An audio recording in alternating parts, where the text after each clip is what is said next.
Good morning everyone, welcome back to our channel to our new vlog. So এখন বাজে 10:30 মতো। তো আমাদের একটা অর্ডার ছিল অ্যামাজনে, মুসলির। তো মুসলি অর্ডার করতে দেওয়া হয়েছিল দাদাকে। এবারে দাদা অর্ডার করে দিয়েছে, তো ও জানে যে এই অ্যাড্রেসে আসবে। ওকে এখন কলকাতার অ্যাড্রেস আমরা যেখানে থাকি। তো এখন ফোন করেছে যে ডেলিভারি দিতে আসছে, উনি ফোন করেছে করে বলছে যে আমি এরকম বর্ণালী সঙ্গের সামনে দাঁড়িয়ে আছি। তো তখন আমি ভাবছি যে আমরা যেখানে থাকি এখানে তো বর্ণালী সঙ্গ বলে কোনো জায়গা নেই। তারপরে ও বলছে বর্ণালী সঙ্গে কি করে চলে গেল, তারপরে চেক করছে, বলছে অ্যাড্রেসটা কোথায় না কাকদ্বীপে অর্ডার হয়ে গেছে। তুই কিছু বল। তো এখন এখানে আসার জায়গা আমি টাকা পয়সা নিয়ে বসে আছি, যে এলে আমি ক্যাশটা দিয়ে এটা নেব। একটা খাবার অর্ডার করেছিলাম আর কি, মানে মুসলি যেটাকে বলে, মুসলিটা।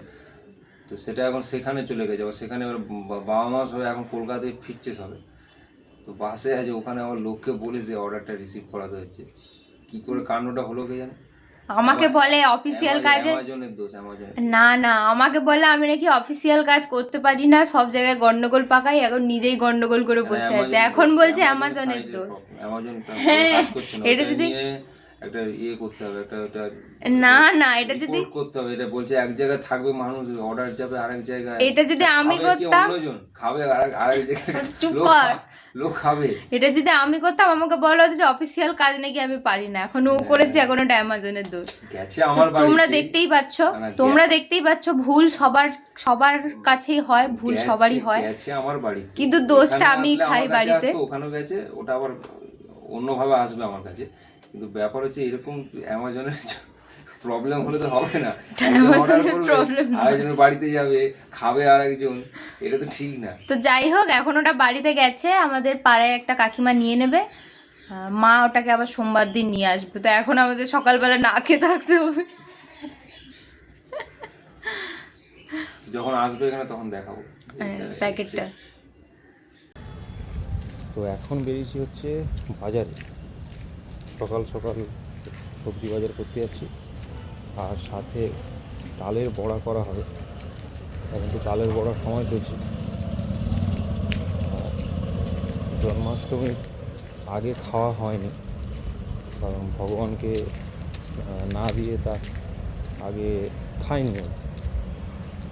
তারপর এখন খাওয়া হচ্ছে, এবার দুবার হচ্ছে, আজকে আবার হবে, তাই জন্য যাচ্ছি। তো নারকেল কিনতে হবে, আর মা তালটা কাকদ্বীপ থেকে আনবে। তো যাই দেখি কী সবজি পাওয়া যায়, সাথে নারকেলটাও পাওয়া যায় কিনা। একটা জায়গায় নারকেল দেখতে পেয়েছি, দেখি। বৃষ্টি বর্ষার মধ্যে আবার সব দোকানপাটও খোলে না। দাদা নারকেল কত করে? 40 টাকা। একটা ভালো দেখে দাও তো।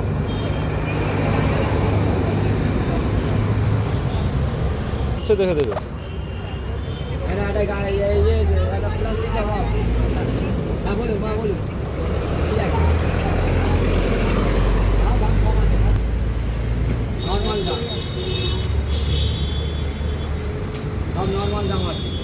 সেটা ভালো হবে তো? হ্যাঁ।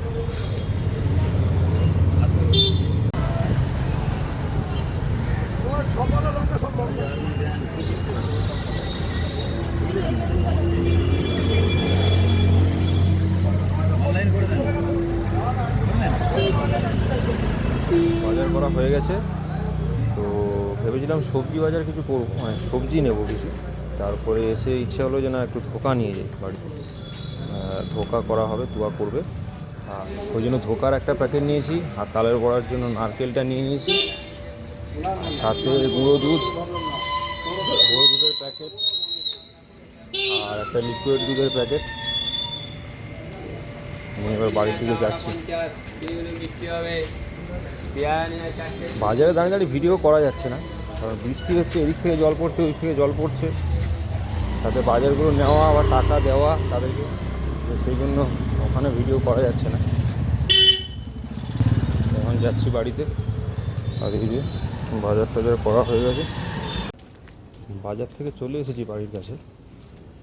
সে ওই বাড়ির পাশে একটা দোকান আছে, গ্রসারি দোকান, ওখান থেকে একটু চকলেট কেলগস নিতে যাবো। বাজারে ওটা দেখতে পাইনি, এখানে পাওয়া যায়, ওই জন্য ভাবলাম ফেরার সময় এখান থেকে নিয়ে যাই।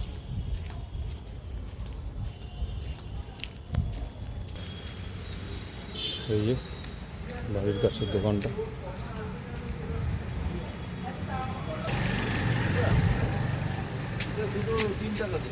কাকু আমাকে দুটো চকলেট কেলক্স একটু কেটে দাও না। 3 টাকায় বেরিয়েছে না।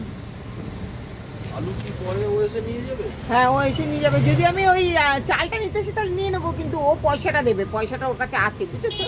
ওই জন্য বললাম। ওই দিন ওখান থেকে ছিল। একটু দিয়ে দিলে ভালো হয়, হাতে ব্যাগ। ও আচ্ছা, ছুটতে পারে। এই যে নিয়ে নিয়েছি চকলেট কেলক্স।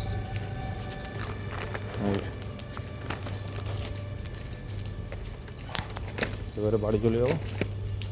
তো এই যে বাড়িতে নারকেল নিয়ে চলে এসেছি, তালের বড়া হবে।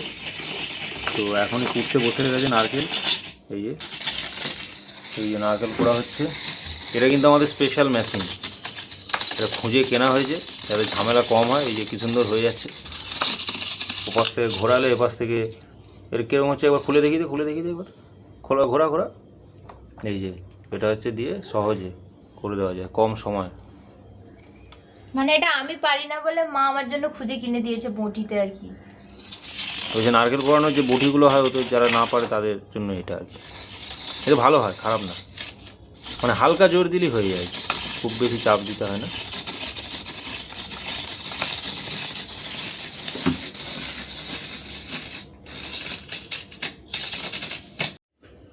তো এখন ধোকা হচ্ছে, শুরু করেছে সবে। তো দেখাই যে কীরকম করছে। বল কীরকম করছিস? এখন হচ্ছে মানে আমরা তো প্যাকেট কিনে এনে করি, যেটা পাওয়া যায় বাজারে। ওইটা হচ্ছে একটুখানি হালকা করে একটু সর্ষের তেল দিয়ে কড়াই, তো ওটাকে একটু ওই ভাজা টাইপের করে নিচ্ছে। আমি এটা অনেকদিন আগে ভিডিও দেখেছিলাম, সেখানে বলেছিল যে এরকমভাবে একটু ভেজে নিলে নাকি যে গন্ধ মতো একটু থাকে হালকা ডালটায়, সেটা কেটে যায়। তারপর এর মধ্যে জল দেব, জল দেওয়ার পরে লাল লাল হলে তারপরে এখানে আমি হচ্ছে থালাতে হচ্ছে রেখেছি সর্ষের তেল মাখিয়ে, এর মধ্যে থোকাটাকে তুলবো জল দিয়ে, দিলে কাটা যাবে আর কি, কেটে তোলার সময় ভেঙে যাবে না সর্ষের তেল মাখিয়ে রাখলে। তো ধোকাটা জল দিয়ে এখন করা হয়ে গেছে। এবার আমি ওই যেখানে সর্ষের তেল মাখিয়ে রেখেছিলাম ওখানে ধোকাটাকে নামিয়েছি, ওটাকে কাটবো এবার।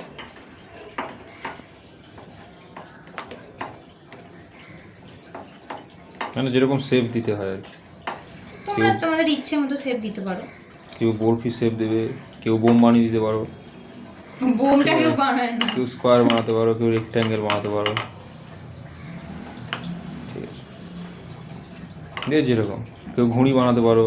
আমি মানে আসেনি পুরোপুরি, যেহেতু কম তো দুজনের মতো, তাও মোটামুটি একটা করার চেষ্টা করেছি। এখানে সর্ষের তেল মাখিয়ে রেখে উঠে যাবে। বড় ছোট মেজো সেজো এরকম ওয়াইজ এখানে ভাগ হয়েছে। বড়গুলো ওই খায় প্রত্যেকবার, ছোটগুলো আমি খাই।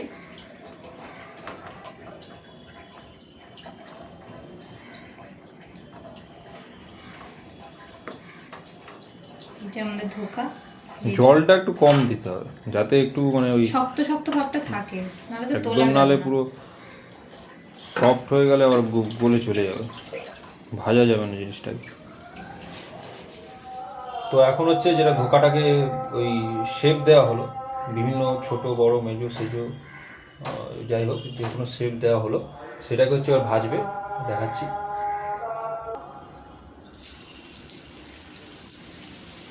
এই যে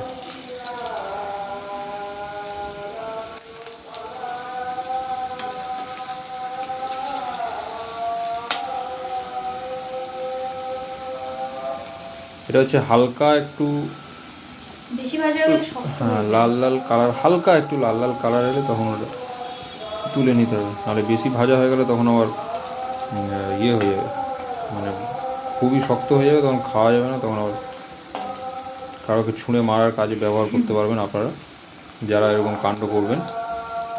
ছুঁড়ে হয়তো কারোর উপর রাগ টাগ আছে, যে কারোর উপর হয়তো রাগ টাগ আছে, ঠিক আছে, তাকে মারার খুব ইচ্ছা, যে মেরে মাথা ফাটিয়ে দিলে ভালো হয়, তখন ওই ধোকাটা যেটা শক্ত হয়ে যাবে ওইটা আপনারা ব্যবহার করতে পারেন। ঠিক আছে, আর ছাদ থেকে বা কোথাও লুকিয়ে কারোকে ছুঁড়ে মারলে তার ওখানে সমস্যা হয়ে যাবে। ঠিক আছে, করবেন না, আমি জাস্ট আপনাকে আইডিয়া দিলাম, কিন্তু আপনারা এইসব করে বসবেন না, তখন আমাকে এসে ধরবে তখন। ঠিক আছে, করার দরকার নেই, জাস্ট আমি আইডিয়াটা দিলাম, আপনারা ভালো লাগলে নিতে পারেন, কিন্তু কাজে লাগাবেন না। ভাজা হয়ে গেছে, এইরকম হালকা হালকা লালচে রাখলে তবে যে একটু মানে সফট টাইপের হবে ঝোলে দিলে, নালে শক্ত শক্ত মতো হয়ে যাবে। এবারে খুব সফট করে দেওয়া যাবে না, তাহলে ঝোলে দিলে কি হবে, একদম গলে যাবে ঝোলের সাথে পুরো, মানে ওটা লিকুইড টাইপেরই হয়ে যাবে ঝোলে দিলে। এবারে দিচ্ছে হচ্ছে আলু।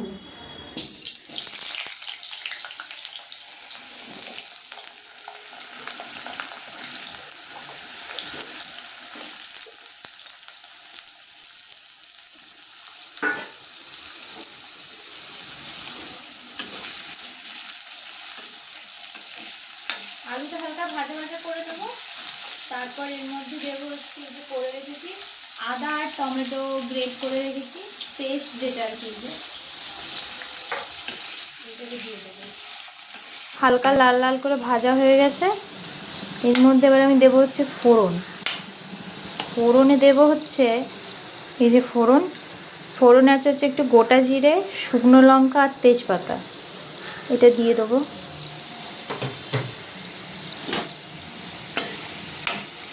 ফোড়নটা একটু হালকা ভাজা ভাজা করে নেব।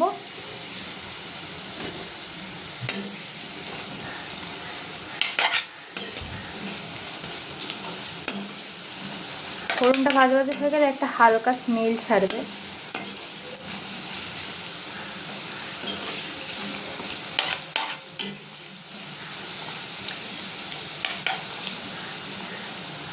আপনারা চাইলে আলুটা ভেজে তুলে নিয়েও তারপর ফোড়ন দিতে পারেন।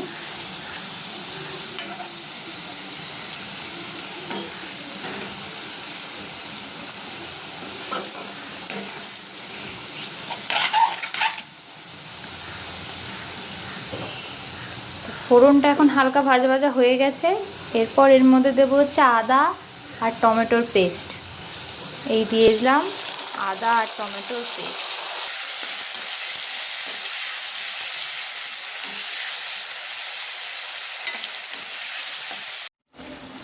তো এখন হচ্ছে ওটা ভাজা হয়ে গেছে, ওই টমেটো আর আদার পেস্টটা একটু হালকা ইয়ে মতো করে নিয়েছি, দিয়ে ওর মধ্যে মশলা দিয়েছি হচ্ছে নুন, একটুখানি চিনি অল্প, লঙ্কার গুঁড়ো, জিরের গুঁড়ো আর হচ্ছে হলুদ গুঁড়ো আর একটু ধনের গুঁড়ো দিয়েছি হালকা, যেহেতু নিরামিষ তরকারি। তো ওইটা দিয়ে একটু হালকা জল দিয়ে এখন কষিয়ে নিচ্ছি। তারপর এটা কষে গেলে যখন তেল ছেড়ে দেবে মশলাটা, তখন ওর মধ্যে জল দিয়ে ধোকাগুলো দিয়ে দেবো। এই যে মশলাটা কষে গেছে, এখন এই যে হালকা তেল ছেড়ে দিয়েছে দেখতে পাচ্ছেন, তো এর মধ্যে এবার আমি জলটা দেব আলুটা সেদ্ধ হওয়ার জন্য। এই যে পরিমাণ মতো জল দিয়ে দিয়েছি, এবার এটা একটু ফুটবে, তাহলে আলুগুলো সিদ্ধ হয়ে যাবে আলুগুলো, দিয়ে তারপরে এর মধ্যে দিয়ে দেবো ধোকাগুলো, দিয়ে নামিয়ে নেবো। তো ঝোল মোটামুটি একটু ফুটে গেছে, তো এবারে আমি এর মধ্যে যে ধোকাগুলো ভেজে রেখেছিলাম ওইগুলোকে দিয়ে দেবো। দিলে কি হবে, ঝোলটা একটু ঢুকবে, নুন টুনগুলো ঠিকঠাক পেয়ে যাবে ঝোলে দিয়ে দিলে, আর একটু সফটও হয়ে যাবে, খেতে ভালো লাগবে। দিয়ে দিলাম। এই যে রেডি হয়ে গেছে আমাদের ধোকার স্পেশাল রেসিপি। তো আপনারা বানাতে পারেন, মোটামুটি দেখানোর চেষ্টা করলো। কেউ যদি নিরামিষ খেতে চান তাহলে আপনারা এটা বানাতে পারেন, খুবই ভালো। এটা অ্যাকচুয়ালি আমরা ওই ইসকন থেকে দেখে শিখেছিলাম যে প্রসেসটা। ইসকনের যে অনেক ইউটিউব চ্যানেল আছে না, সেখান থেকে একটা চ্যানেল থেকে দেখে এটা বানানো শিখেছিলাম। তো খুব সুন্দর খেতে হয়, মানে যারা বেসিক্যালি নিরামিষ খেতে পছন্দ করে, ননভেজ যারা খুব একটা খায় না, তাদের জন্য ভালো এটা। তো এখন চলছে সন্ধ্যাবেলা আমাদের রেকর্ডিং সেশন। এই যে গান রেকর্ড হচ্ছে, পিছনে রিং লাইট জ্বলছে, দেখাচ্ছি দেখো। এই যে এখানে আর্টিস্ট বসেছে, গান গাইবে, আর এখানে আমি হারমোনিয়াম বাজাবো। এই যে আমার শখের হারমোনিয়াম, এই যে আমার নাম লেখা আছে। আপনারা সবাই অবশ্যই শুনবেন, খুব শিগগিরই আসতে চলেছে দাদার অফিসিয়াল পেজে, আপনারা সকলেই শুনবেন অবশ্যই এবং কমেন্ট করবেন যে কেমন হয়েছে গানটা, ঠিক আছে। কি করছেন? তো শুনবেন, কিছুদিনের মধ্যেই আসছে, আমি লিঙ্ক শেয়ার করব, কয়েকদিনের মধ্যেই আসছে, গানটা রেডি করছি। যখন আসবে গানটা ভালো লাগলে অবশ্যই লাইক কমেন্ট শেয়ার করবেন আপনারা। আমার যেটা অফিসিয়াল চ্যানেল রয়েছে ওখানে গিয়ে শুনবেন প্রত্যেকে। তো এই সবে ভিডিও রেকর্ডটা কমপ্লিট হলো, এখনও কিছু কাজ বাকি আছে, ভিডিও এডিটিং করতে হবে, তারপরে গানটা আসবে। তো আজকের ব্লগে আপনারা দুটো জিনিস দেখলেন, একটা হচ্ছে ধোকার রেসিপি, ঠিক আছে, কীভাবে বানাবেন সেটা অবশ্যই আপনারা বাড়িতে বানাবেন, আর ভালো হচ্ছে কিনা আমাদের জানাবেন কমেন্টে। আর দ্বিতীয় হচ্ছে গানটা যখন আসবে আমার অফিসিয়াল চ্যানেলে, অবশ্যই আপনারা প্রত্যেকে শুনবেন এবং শেয়ার করবেন, ভালো লাগলে কমেন্ট করে জানাবেন। আজকের মতো তাহলে ব্লগটা এখানেই শেষ করলাম। হরে কৃষ্ণা।